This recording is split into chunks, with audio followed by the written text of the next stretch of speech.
and welcome to the Werewolf by Night podcast. This season we're talking about Marvel's number 2 lycanthrope, but number 1 star god, John Jameson, aka the Furry Freak, aka Old Fang Snout, aka the Star God. I'm your co-host, Matt Howell. I'm your other host, Jacob Balcom. Hi, Jacob. Hey, we're together. We're together. And thanks for joining us this week. This will be our finale, season 2 finale, where we are capping off our journey with the man-wolf, John Jameson. Cheers. Cheers to that.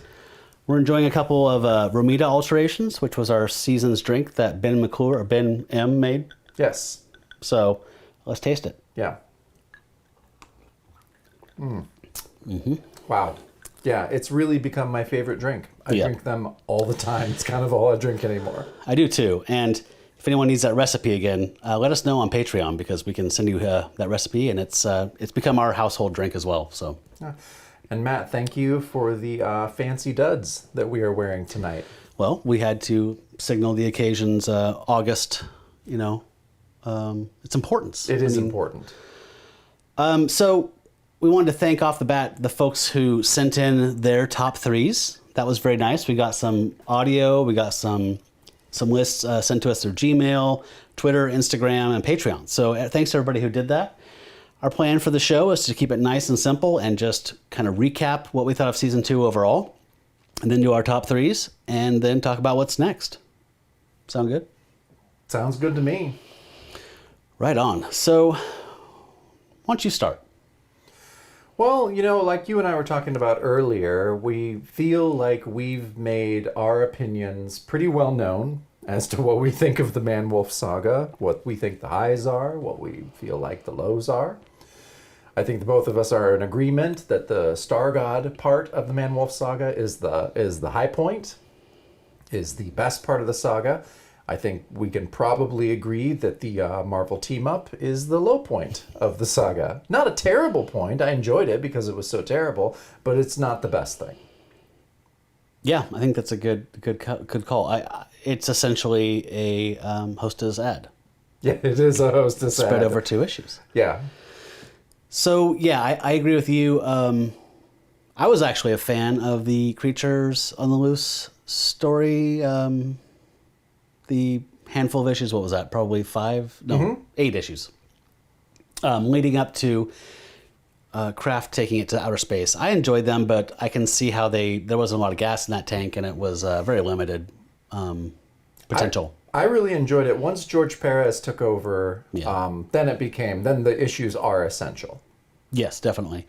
But I think that pretty much to a fan, everyone prefers the Space Star God Cosmic Odyssey that we got. I think so. It was cool to read those and talk about it online and realize that everyone else was as impressed as we were, because I had no idea about the Star God before this season.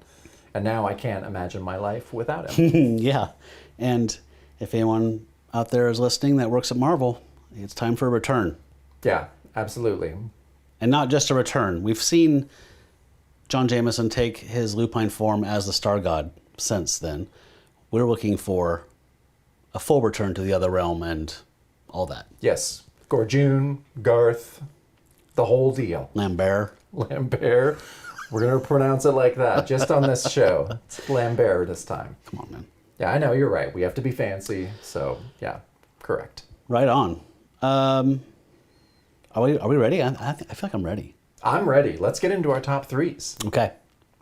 So I think that we should start. So let's talk about covers. So what was your number 3 top cover this season? My number 3 was, and I forgot the artist, so you might have to help me out on this one. Okay. But it's Creatures on the Loose, number 33, Death Game. Okay. And it's the one that had Man-Wolf down on his knees, kind of reeling in pain as his father points a rifle at him and says, I have to kill him to save a life, but I can't kill my son. And this is Creatures on the Loose 33, yeah. You said? Okay, 33 is a Gilkane pencils with Klaus Janson inks. And guess what? We have a double Romita alteration on that cover. Oh, well, it's time for a drink then. Yeah, we need to drink to that. Cheers to that. Johnny boy. couldn't keep his hands off that cover. He needed to alter a lot. Well, those are three very talented artists, and I absolutely love that cover. Yeah, it's just, I think that the art, the detail on the man wolf in particular, and his musculature and his anatomy and physiology is just super striking. And yeah, I love that one. What's your number three? Well, my number three might be kind of a hot take because I think my number three is pretty much everyone else's number one. My number three is Marvel Premiere 45. Oh no, we're supposed to count up to our favorite. Yeah, I know. Okay. That's fine. I know. I knew it was going to be a hot take. I just happened to like a couple of the other Creatures on the Loose covers a little bit more, even though the Marvel Premiere 45, the striking debut of the Star God on the cover, is an incredible cover. I think it's Perez pencils. I think that's Bob McLeod, if I'm correct, on inks like that. On 45? On 45, yep, Bob McLeod. And no, it's an amazing cover and is completely iconic. But I don't know. Yeah, I understand. I mean, I think it's hard to kind of separate the technical brilliance of the art from the content for a lot of people like me. So like the fact that there is like this Flash Gordon-y stuff going on weighs in and kind of colors the assessment. But yeah, okay, at least it made your top three, so we can keep working together. Yes.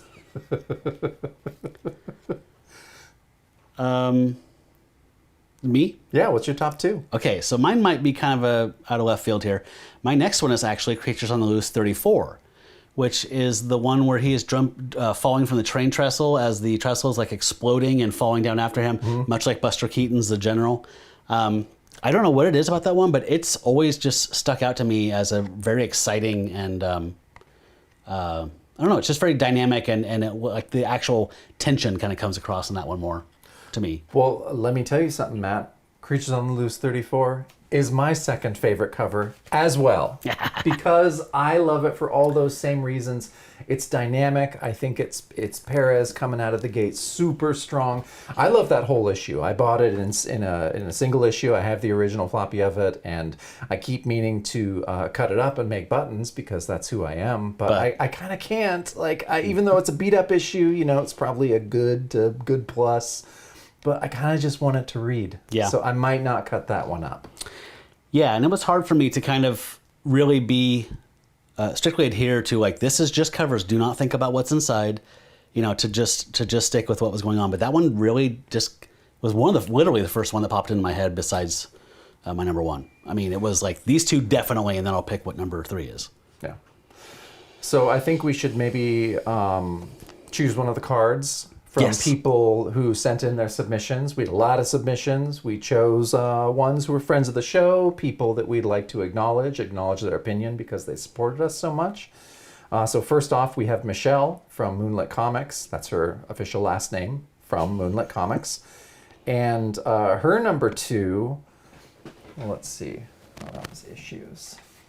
I already screwed up my ordering. So Michelle's number two was Marvel Premiere 45. Okay. Which a lot of people put as their number one. So, yeah, not too bad. Okay. Let's just go to number one. Do you want to do it? Me? Yeah. Okay, well, it's not a big surprise. Mine is Marvel Premiere 45. Okay. And again, this is probably personal experience and stuff coloring it. I mean, obviously, Perez's cover, like you said, is iconic, classic, poster worthy. I mean, can you imagine a blacklight of this in your dorm in 1978? I totally get it. But again, for me, I've told the story several times this season, but that I had Creatures on the Loose 37 most of my life, and I read it several times out of context and wondering what the heck was going on.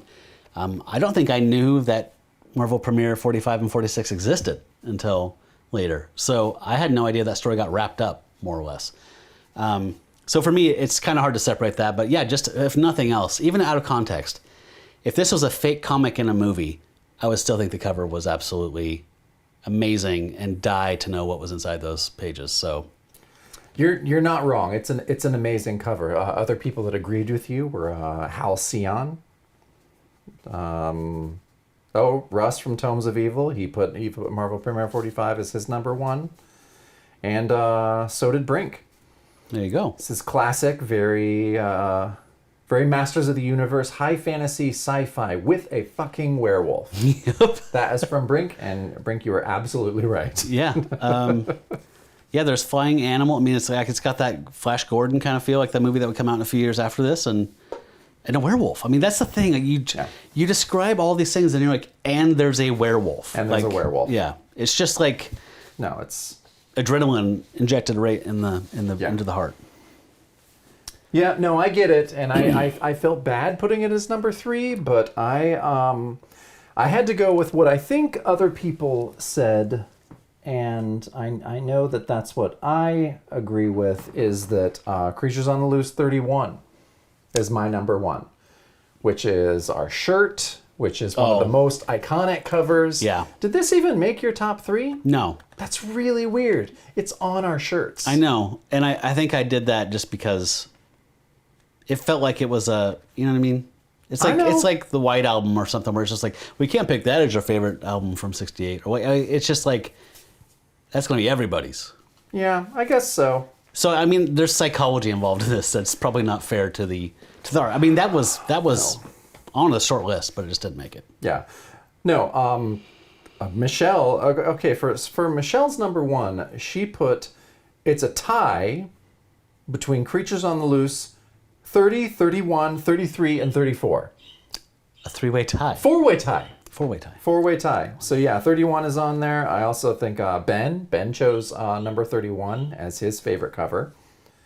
And yeah, that was it. Okay.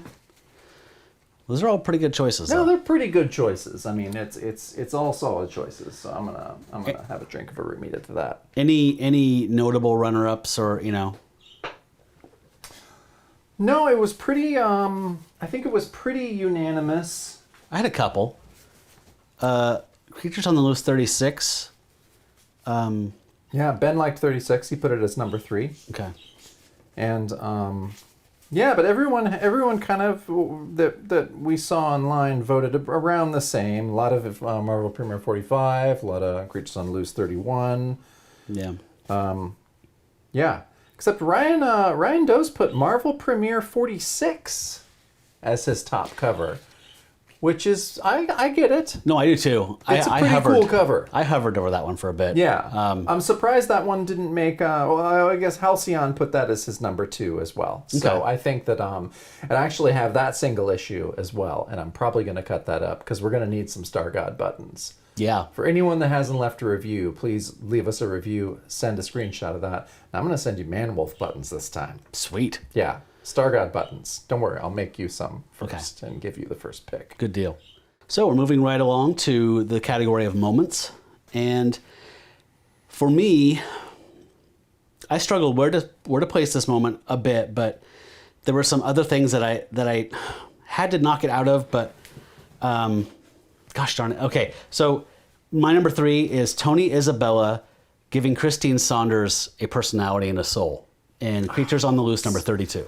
That is a great moment. I'm glad that you recognize that. I feel stupid. I should have put that in there because we loved that so much that we talked about it pretty much every episode after that. Yeah. Because it was amazing. And I had wallpapers based off of like the art that was, I think that was Tusca, or I can't remember who that was. Yeah, that was Tusca. And yeah, so amazing. And I think it was so amazing because that didn't happen a whole lot in the Bronze Age or in any ages before that. So when you got good characterization of a female character, it stood out so much. And it was so nuanced and so beautifully written that, yeah, Tony Isabella deserves a tip of the hat to that. Yeah, and I would give a little, asterisk, just add on, like, I appreciate whoever that was who was writing the Spider-Man stories at the end of that run.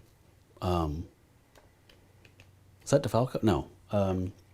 Who brought Christine back and showed that she had been working on art and she was successful.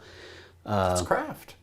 That was Kraft. Yeah, You're right. it's Kraft. So I loved seeing that Yeah. Isabella started this thing. It kind of got dropped because, particularly by Kraft, she actually got dumbed down quite a bit for a couple of appearances, and then he brought her back and let her be a person again, which was a nice way to say goodbye to her. Yeah. Oh, that's a great moment. So that's your number 3. My number 3 is the first skirmish of Other War in Marvel Premiere 45. That just that double page spread of everyone on their winged beasts fighting with the skeleton army. It's just so fucking cool. That's 3. Yeah, that's number 3 for me. Wow. Yeah. Okay. Yeah, there's a lot more. It's an Iron Maiden album cover that I never knew I needed in my collection. Yeah. Okay. My number 2 is the last page of Creatures on the Loose 37 when we see the X-ray of the man-wolf and we realize that the Godstone has not only fused with him but has fused with his entire nervous system. Oh man, that's so cool. For some reason, to me, that really upped. That was a huge oh shit. Like, this is not just something that's stuck to his skin. It is integrally, part of his body now. No, it's amazing. So I'm gonna go for a moment. A second favorite moment of Ben's was Simon Stroud bursting into JJJ's office, calls his paper a sleazy rag sheet, and makes Jonah drop a cigar out of his mouth, then just continues screaming and running around. Yeah. So yeah, Ben, I gotta agree with you on that. That was a great moment. Yeah, it was. Totally. And Stroud was his screaming silhouette was haunting spectrally the entire list. Oh yeah. So my second favorite moment. And this is a weird one. I have a hard time calling this a favorite moment because it's one of the saddest moments that happened in the entire run. But I'm gonna go. It's the favorite emotional moment of the series is the death of Joel Stevens in Creatures on the Loose 34. Yeah. Yeah. That's a great one. It's a great one. He's basically gets his head blown off from behind by the evil Peg leg. Yeah. Shakespearean. Thespian. Peg leg thespian. I think that's his new name. And yeah, Joel Stevens, he was hard living, he was hard loving, and he drove a really killer van that had a lot of cool hippie stickers on the back. So, He also bore a striking resemblance to probably what Dave Kraft pictures himself as. He looked exactly like David Kraft. So, yeah, that's a great one. Yeah, cheers to Joel Stevens. Yeah, no kidding. However, I actually considered that, and then I was like, wait a minute. At the end of the next issue, don't they say like we're life fighting him and there's still a chance? Like it was kind of like oh man, you kind of snatched this out of this really big moment. Yeah, they did, and then they didn't even follow up on it. It's not like he shows up again. So yeah, that kind of that did undercut the moment and the emotional weight of the moment. So that was disappointing. I think that's why I didn't put it on there because I was like it's soured a little bit by that. Okay. My number 1. Yeah, shit. What's your number 1? The end of Marvel Premiere 45, when Stargod is looking at the death of these new characters he has met that were killed in this attack, and he finally embraces his godhood, and he is pissed, and he's holding up that sword and that splash page, and he's like saying like your blood is mine or whatever. Yeah, it's just like, man. dude, once he accepts the fact that he's a god and he's going to use his power to make something right, and he is righteously furious, is so cool. No, it is very, very cool. So my number 1 moment, it was no question for me. My number 1 moment of the entire series was the Star God creating a giant radio in was that Marvel no, that was She-Hulk Savage She-Hulk 13. And for me, that was the most metal moment. It was the moment that what I thought was the most epic. It was the one that I heard the most music during. Yeah. He's mining copper with his bare claws. Yeah. He's spinning wire. He's making giant pools of alkaline and harnessing the planet's complete energy to send this signal through what we thought was space. It was not. It was the distance in space around a pearl. Space to him, though. Space to him. Yeah. So I feel like I know you well enough to where I could do like a Chris Angel thing and reach in your pocket and pull out a card that says what you just said. Because I knew that was going to be your number 1. Yep, pretty much. And Yeah, some of the other moments that we got is from Halcyon on Twitter. He says his favorite moment, I love the opening splash pages to both Marvel Premiere 45 and 46. John figuring out his powers at the climax in Marvel Premiere 46 and literally blowing away his enemies is another fave. That was God, tied for number one with me. Oh man, it's just so good. And Russ talked about one of his favorite moments being Star-God versus She-Hulk in Savage She-Hulk 14 when they finally meet on that Boulder meteor / atom or whatever it is, Right. Says not many can face the She-Hulk head on and stay conscious. John not only stayed conscious, he was overpowering the Jade Giantess. Yeah. Really cool to see these two battle, which I fully agree. Totally agree, Russ. Yeah. So, okay, that wraps up our moments. So, let's see here. Oh, let's make sure. Are we going to play any moments audio? Yeah, we should play some moments audio. So, we also got some voicemails from people. Thank you for calling in. We love receiving voicemail from you folks. It's fun to hear other people talk a little bit about this stuff that we talk about a lot offline and online, or off the show and on the show. So, we appreciate people calling in. And so, who are we going to hear from here? Let's hear from Jackson T. Overstreet about his top 3 moments of the series. Great. Moments. Number 1, Werewolf on a motorcycle, because come on. 2, Nick Fury and the whole hate monger lair James Bond moment. Just not what you expect in a Man Wolf comic. 3, Zero Gravity Man Wolf Brawl with all those other goons in their one-piece suits. Yeah, that was very, very cool. Yeah, I totally agree. Yeah, I have no commentary back for that because we're simpatico. All right, let's hear from Jared C. He also sent us in a voicemail about his favorite moments. Now for favorite moments. In the very beginning of the season, we got a lot of Jacob going "arr, rawr" every time the Man Wolf did that, and we got Matt being skeezy Harrison Turk. Every time you guys did that stuff, I would laugh. So funny to me. Number 2 is Creatures on the Loose, number 37. When they revealed that the Moonstone curses through his entire nervous system, I was like, oh man, that's rad. And I didn't see that coming. Follow that up with She-Hulk number 13, where we discover a unique crystalline microverse. I was like, what? I thought Otherworld was wild. This takes the cake. Oh, man. Yeah. Good stuff. Yep. Cool. Well, let's see. What should we go on to next? Should we do villains? Let's do villains. Yeah. Okay. So villains for my number 3, I had to go with classic Spider-Man villain, Kraven the Hunter. I liked seeing him in here. I thought he was pretty goofy. The art was kind of dodgy in his issue, in that first issue. The first one, for sure. Yeah, because the second one, Perez came on as guest penciler and totally killed it. And obviously, just got the job straight up from there. And I liked it. I thought it was weird. I mean, it's a little off-putting every time the normal Marvel Universe kind of came into the Man-Wolf story. But it was, I liked it. And I liked that we thought that Kraven was the big bad when we find out much later on down the line that he was just a hired goon. Mm-hmm. For Spencer Smythe, right? Right. That's right. Wait, was it him or was it Harrison Turk? Was it Harrison Turk?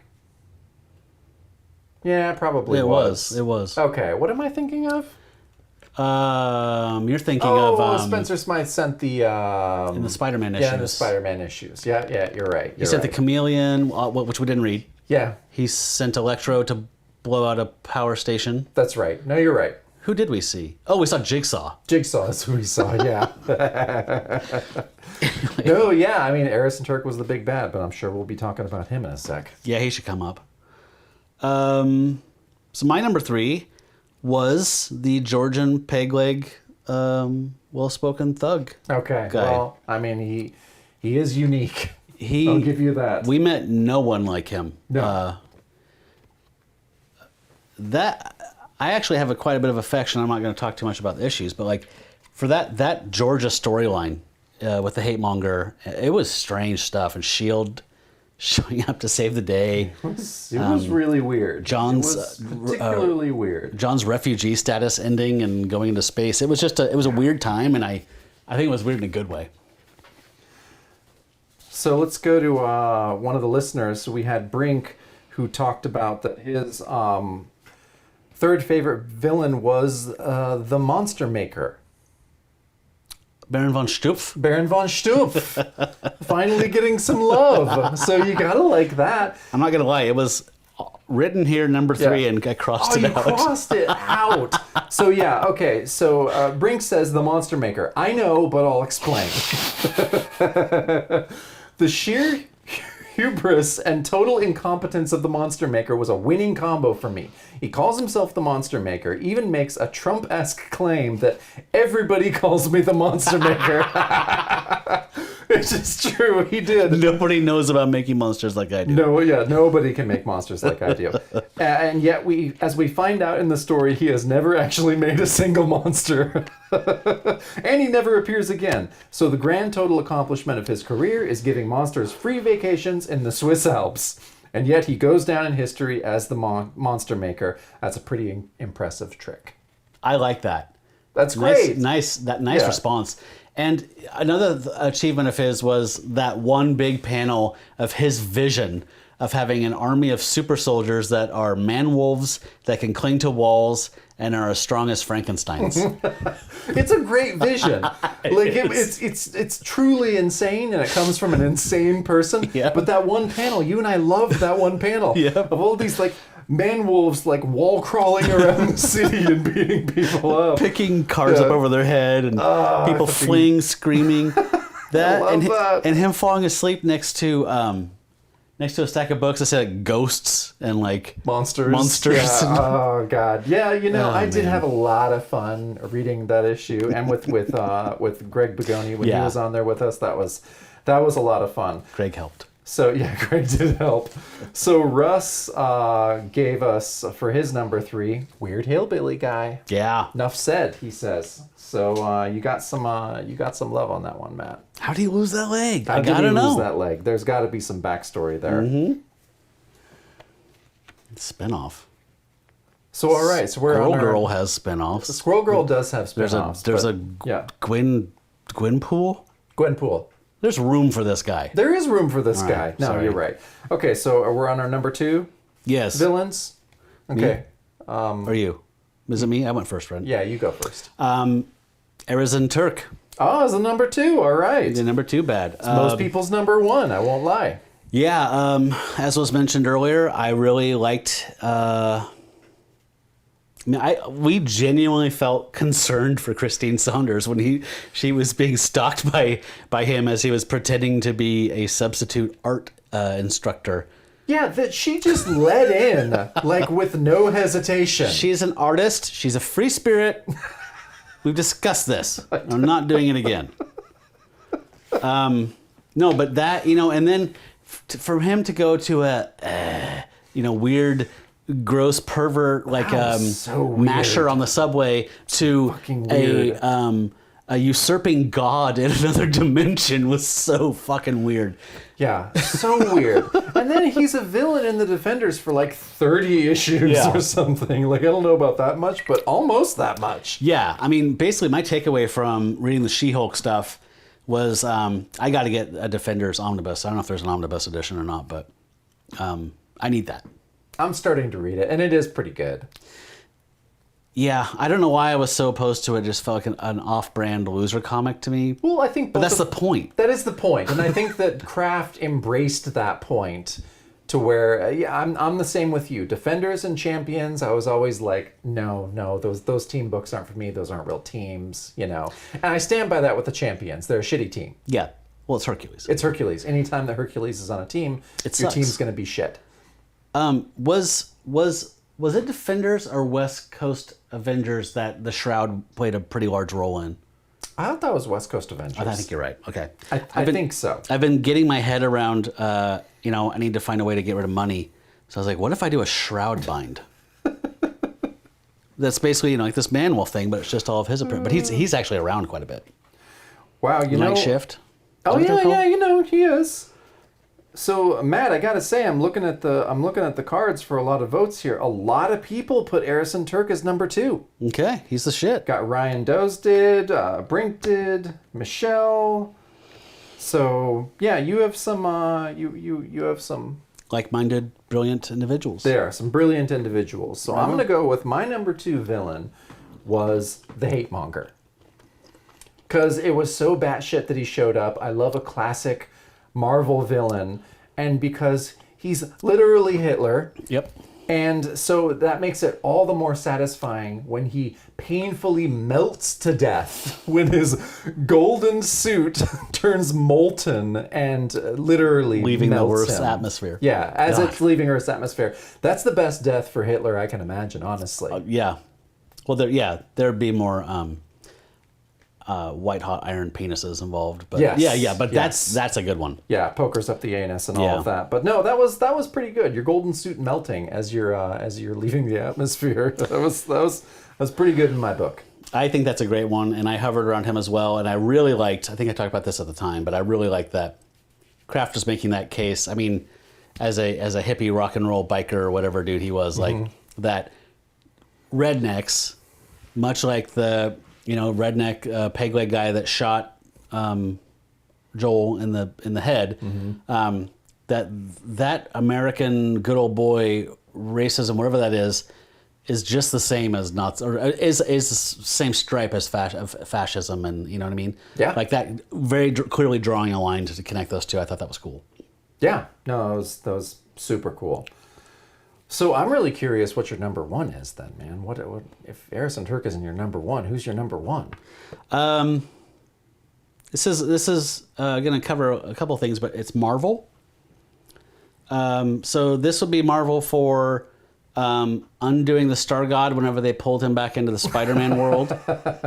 This is also Marvel for whoever that was, the bean counters or whoever who said this space thing is let's just wrap this up and move on and not give this guy 6 issues to just kind of play around in the other realm. So you're putting Marvel Comics itself on notice for their crimes against humanity. Yes. Worse than Arison Turk, worse than the Hate Monger, who we just mentioned was It's Hitler. Hitler. Yep, because I didn't get more Star God. Okay, that's on brand. That makes sense to me. Yep. And I'd like to subscribe to your newsletter. So talk to me. Who you got? I got Arison Turk as my number 1.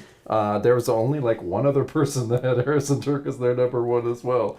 I think it That actually was, surprises me. I know, really? I thought everyone would have him as number I 1. thought everyone would have him as number 1. So yeah, I said he's creepy, gold chain wearing pretender to the throne that is rightfully Star God's. So I mean, he's I forget who it was. I think it was Brink.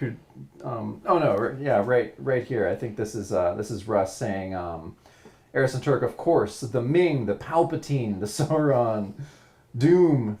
Turk has been tormenting Star God from the shadows across 2 separate realms. He is the big bad.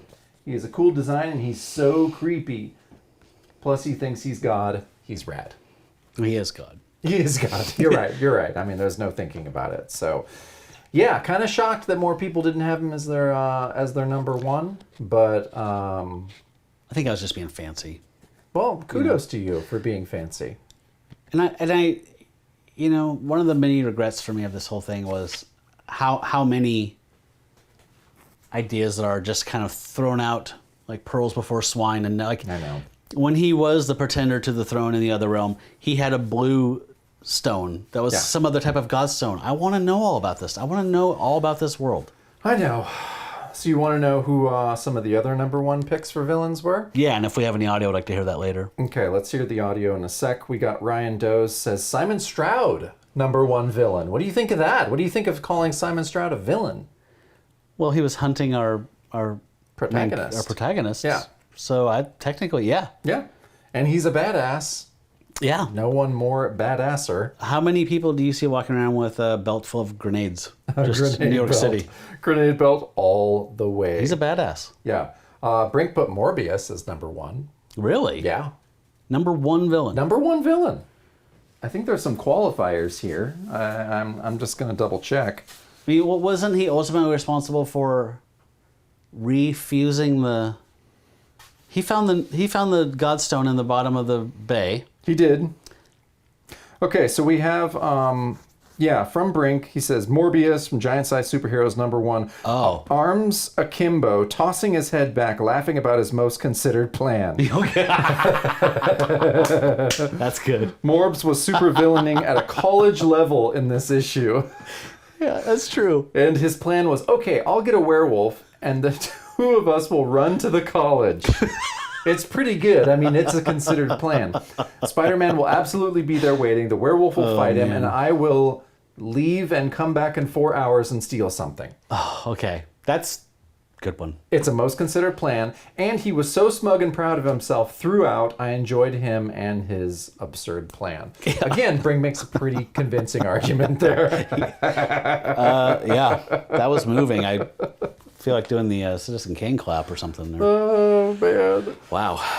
Okay, let's see what we got on the audio for villains. Let's listen to Jared C. first. As for villains, first villain I loved was our sneering man with the peg leg. What a colossal prick that guy was. And they never gave him a name. He was called Boss once or twice, but that was it.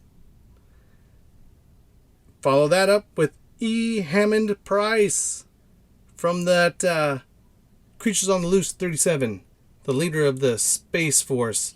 That guy was a total jerk to everyone that worked for him. He was so driven, and his team was fantastic. That guy's great. And then, of course, we have Simon Stroud, who really, I don't need to say anything. Again, guys, thanks for everything. Can't wait for the future. For whatever you guys do, I'll be around. See ya. Nice. Yes. All right, we got one from Jackson T. Overstreet as well. Let's see what his top Villains. three. Okay. Villains, number one, the Moon, because the Moon was always fucking with John and was basically the one thing that was always the monkey on his back. Two, JJJ, because poor John wouldn't be where he was if his dad hadn't been an abusive cocksucker pushing him to go into astronautics and be the greatest Jameson of all Jamesons. And finally, the worst villain that Man-Wolf ever faced was fucking cancellation, and whoever pulled the trigger on that, still to this day deserves a kick in the nuts. So anyway, thanks guys. I love you. I love this podcast.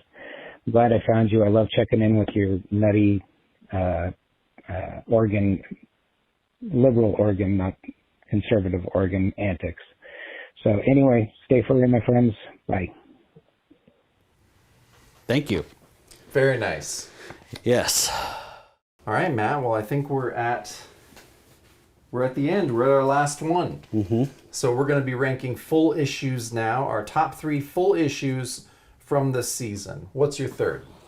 Okay, so this was the hardest one for me to do. It was hard. Okay. So my first one is Creatures on the Loose 34, which we've talked about a bit here, which was the Georgia Easy Rider one where Joel was murdered. It just, again, it was bananas in a way that was clearly important to craft, and not like it wasn't important to us, but I mean, it had the bikers, it had the weird hillbillies, it just felt like there's a lot of import to it, and like that murder at the end stuck with me afterwards. Like it's hung around. I don't know why as much. Well, I think we realize now that that's where Kraft was from. like he knew Right. that lake. Yeah, that's where he grew up. Yeah. That's where he died in Georgia. I think it's for anyone that hasn't, please go online and read David Anthony Kraft's obituary. He died in May 21st of 2021. so soon. His obituary is amazing, and it talks about how Screamer Mountain is where he lived the last years of his life. Screamer Mountain, Georgia. And it's just With his wife and his adopted children, right? Or her. Yes, it's his stepchildren, and I think that they had one son together. Oh, and okay. Then, I didn't realize that. A bunch of her children, and they lived on Screamer Mountain, Georgia, and it's a really moving obituary. It's also really silly and kind of funny and metal. Oh, cool. Oh, it's awesome. I don't think I've read it. I thought I had when we first started reading him, but now that you're saying this, I don't think I have. It's really, really cool. Very cool. What about you? 3? So yeah, for me, my third favorite issue was Savage She-Hulk 13 with the radio, with the pearls, Yeah. with the miniverse. Yeah. I keep going back to it. I honestly, I think as time goes on, those two Savage She-Hulk issues are going to rise to the top for me, just because of the insane psychedelic nature. Yeah, the sheer insanity. Yeah, the sheer insanity. And the art is great. It is. It makes me want to pay more attention to those two artists, Vosberg and I can't remember Springer. who did Vosberg and Springer did such a great job. And like you've said, I'm going to read the whole Savage She-Hulk run. Yeah, I mean, God, it's 25 issues. Yeah, it's 25 It's issues. a very small investment. Oh, man, and the majority are written by Kraft, and I know both you and I have pledged that we're going to read all of David Kraft's work because he's amazing. Yeah, definitely. So my number 2 is Creatures on the Loose 37, which again is the one that was the cancellation of Man Wolf's ongoing book. He was out in space fighting Price's men, and that's when he met. Well, the previous issue he had met Garth, but that's when like kind of the Gorjun and the other realm and all the stuff was being revealed to him. What a great cliffhanger! Oh, great! I mean, it's an awful cliffhanger, but I mean, it's I think we had Brad on for that one. I mean, the like that. I've read it a million times over the last 30 years, but like just that vertical panel of those guys zip gunning up through zero gravity. I mean, just the arts in it and those weird cross sections of the air shafts, like when they're all scurrying after each other. And oh my God. It's got everything in it, like literally. It's so good. Yeah. So my number 2 was your number 3, Creatures on the Loose 34, with the Georgia. Oh yeah. No, that's that great. I don't know. Like I say, I have the single issue now. I've read it multiple times, and I'm not going to cut it up. So it's my number 2. Some of our other write-in number 2s. Michelle said She-Hulk 14, just because of the craziness and the end to that saga. Russ put Marvel Premiere 46 as his number 2, which I get. Mm-hmm. It's a very strong issue. That's a very strong issue. Yeah, Ben put Marvel Premiere 46. So did Brink. Brink put Marvel Premiere 46. Yeah, man. Saying that it's an epic conclusion. Ryan put Marvel Premiere 46. That panel and that's Halcyon, it's across the board. It's almost a sweep. Yeah. That panel that has. It's long and skinny, and it just has Man Wolf's eyes glowing with the pink energy when he's like, fuck it. And he just decimates. I mean, he basically ignites the air like, an atom bomb or something. That was so cool. No, I completely get it. Yeah. All right, what's your number 1? Marvel Premiere 46. 46 is your number 1. Wow. So I agree. Okay. Seeing him, at the end of 45, he embraced his godhood for vengeance and in a righteous fury. And in 46, he made a harpoon out of a spear and a knife and a vine. Yeah. And he climbed up onto a floating rock that had a castle on it. And then he climbed up the castle walls with his claws like it was made out of cream cheese. He did. And I mean, that issue is like, there's nothing I did not love about that issue. I remember that conversation with you vividly. Like I love that one so much. Yours? It was really, really awesome. What about you? I went for Marvel Premiere 45. Okay. Just the true introduction of the Star God. A lot of people agreed with me on that. Again, it's almost across the board. Yeah. Marvel Premiere 45. Oh, it's epic. It's so epic. I just think the whole package, the cover, the art, the story, just that. you just are thrust into this insane world that David Kraft probably came up with most of it when he was like a 17-year-old high school student, that this was his fantasy Flash Gordon sword and sandal story that he wanted to tell. And you can just tell how tickled he was to finally get to tell this. Yeah. I'm with you 100% on all that. Having all that stuff introduced, but there was an epicness of a different, like that's the, you know, that's like the trailer for Dune, right? Like in '84, like a world beyond your imagining, you know, like that's where you're just like, oh my God, all these flying dragon horses and all this stuff. But then like when you settle in with 46, you get some other vistas of bigness like that. When he comes in from the torture chambers into the throne room, which is like the size of a football stadium, and it's just crawling with all those soldiers and Arisen Turks up there on the throne. Like, oh, like those battles. I mean, yeah, those two issues should be treated as one thing. I mean, obviously we can't because that's insane. I know, but a lot of people did. I mean, a lot of people's number 1 and number 2 are 45 and 46. Yeah. Which is no shock. No, not at all. We knew that those were the issues that resonated most with people. Those are the issues that people contacted us most about. Yep. So we knew they were going to loom large. Mm-hmm. And okay, so we got a couple. Let's listen to Tony Iuppi talk about his top 3 issues. Okay. Hey everybody, this is Tony Iuppi, and I live in Jacksonville. And I just wanted to talk a little bit about season 2 of the Werewolf by Night podcast. I have to say that the Star God issues predominantly featured in Marvel Premiere, numbers 45 and 46. Those, for me, were the most impactful issues of Man-Wolf. I really like the Creatures on the Loose, but there's something else going on in those Marvel Premiere issues that just saying. And then the last issue that you guys covered on Savage She-Hulk, issue 14, that was pretty trippy.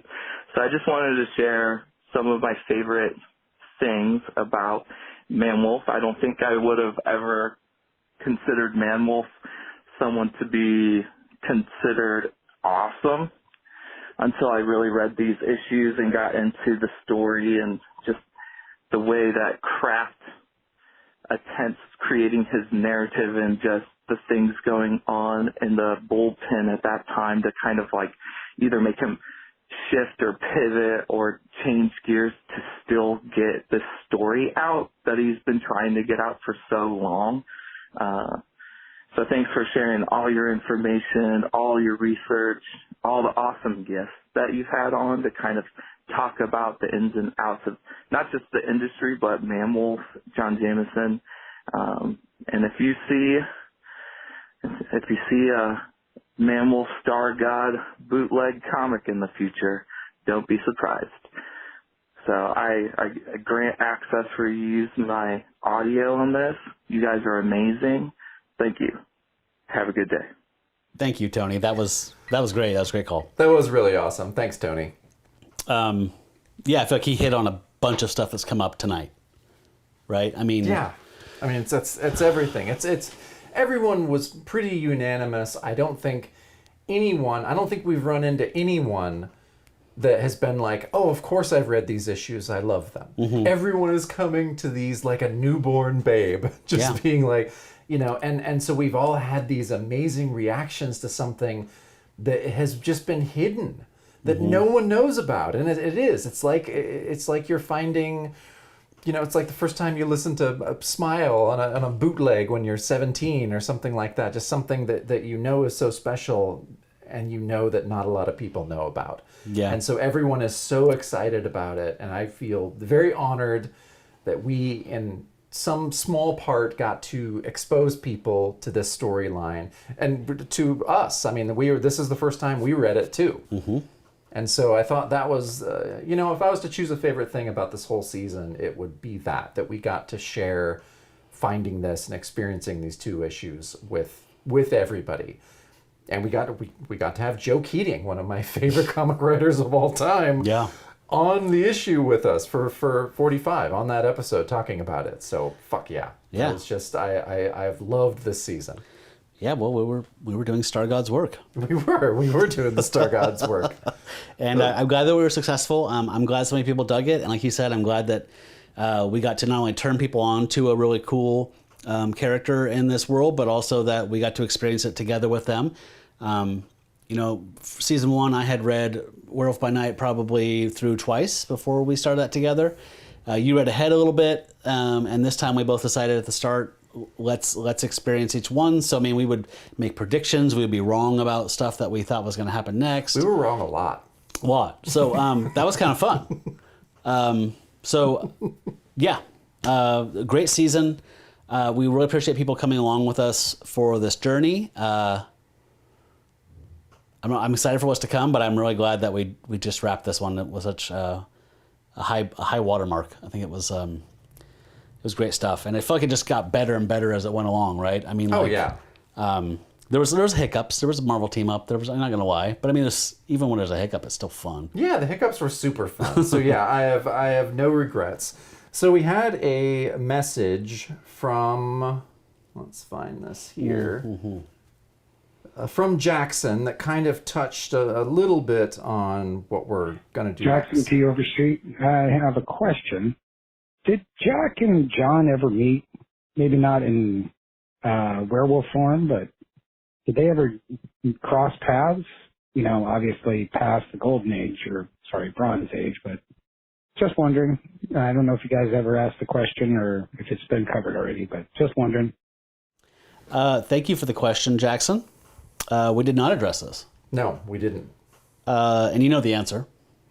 I do. So, Jack Russell and John Jameson, in their wolf form, did meet and kind of were around each other in the Capwolf story of the early 90s. Jack Russell's blood was being taken from him and used to create a bunch of other werewolves. The serum was injected into Captain America himself, and he became the titular Capwolf. Yes. And so they met kind of, and then Jack does kind of a great exit on a motorcycle at the end of that. That's really funny. Yeah. So around that era was when John was Cap's pilot. He was actually the Avengers pilot, but I think he kind of palled around mostly with Cap. Yeah. Probably because they were both military guys, and probably got along in that regard. But yeah, he was on that mission along with, I'm trying to think who all was there. I know Wolverine was in part of that first issue or two of that arc. Dr. Druid was in there, but John was along for that adventure. And it's a really strange one. It's pretty pulpy. Jacob was telling me earlier today that he read it at the start of COVID and could barely remember anything about it. Yep. I bought it, read it, said, my God, this is super cheesy early 90s and great stuff. And I'm just going to put it aside and I'll get back to this later, and I cannot find it again. I've torn my comic shelves apart a couple times, so I think I might have sold it, but I just can't see me doing that unless I needed beer. I don't know if you would even do that for beer. No. So maybe it's somewhere behind a shelf, but Capwolf is weird. Cap, he still has his sentience, I think, for the most part, doesn't he? I think so, yeah. I think his head's still there. He's just in wolf form, so it's a little bit. I mean, he's a little more feral, very slow, and he's a little more feral, yeah. but like he's not savage. No, and but I mean, he's wearing chainmail and shield, and but he's a wolf. It's very charming in a totally goofy way. He's an infamous character now. Yeah, a lot of people have. That's Grunwald who wrote that arc, and a lot of people have a lot of fond memories of that. Yeah, I didn't read it when it came out, but I've read it since, and yeah, it's goofy as shit, but pretty entertaining. Yeah, pretty goofy. So that was nice to hear about. Also, what's next for us, which we've been talking a little bit about the whole season, but we'll be jumping back to Jack Russell, as Jackson alluded to, kind of there to follow what happened to Jack after his book was canceled at issue 43. If you recall, had kind of a bummer end of his run because editorial was trying to get him into a superhero book, and they gave him his intellect, the power of speech, had him go on an adventure with Iron Man, and it just was not a good way to end that book. So he pops up again here and there, and we decided, as we've said before, we don't want to read 90s comics on this show. So we're going to read his solo adventures, appearances in other people's books, or in other teams' books up until 1990, which is around, I believe it stops at a Marvel Comics Presents or something like that, or Doctor Strange. Yep. So, yeah, we're going to take a month off right now and just kind of rest a little bit because we put a lot of effort into making this seem like a low-tech show. This is actually quite a bit of work. Yeah, quite a bit of work for someone. And, you know, I'm going to do a little rafting, do a little camping, and blah, blah. Then we'll come back at the end of July, and we're going to start up with Werewolf by Night Season 3. And that should be about approximately the same length as this season, I believe. Mm-hmm. And we've also kind of teased what we're going to do after that. And Jacob, why don't you tell people what's in the cards? Because we have talked about a rebrand. We don't want to read Werewolf by Night into the 90s, and so we hit a dead end. And you've heard us gush about Bronze Age comics and how much we like monsters and weirdness. So we're rebranding, and Jacob, tell the people the plan after Season 3. After Season 3, we are going to focus on Bronze Age horror comics.